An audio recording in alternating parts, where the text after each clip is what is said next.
Madalas, pag binabasa natin ang story ni David at Goliath, ginagawa natin tong parang lesson about self-effort. Iniisip natin, tayo si David, at ang problems natin ang mga giants sa harap natin. Kaya ang message nagiging ganito: have more faith, try harder, kaya mo yan. Pero kung totoo lang, minsan nakaka-pressure yon. Kasi alam natin sa sarili natin, madalas pakiramdam natin, maliit tayo, nangihina at laging natatakot. But the Bible gives us a better picture. Noong nakaharap ng Israel ang giant, natatakot sila.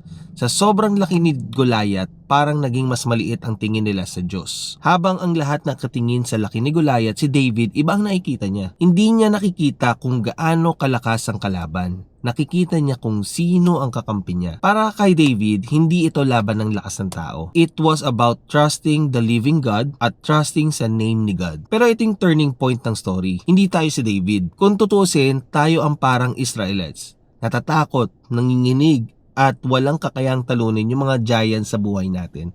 Tulad ng sins, kasalanan, or yung kamatayan, tinuturo ni David na si Jesus ang true champion. Kung paanong lumaban si David para sa Israel, si Jesus naman ang pumasok sa laban na hindi natin kayang harapin. Hindi siya gumamit ng bato, pero binigay niya yung sarili niyang dugo.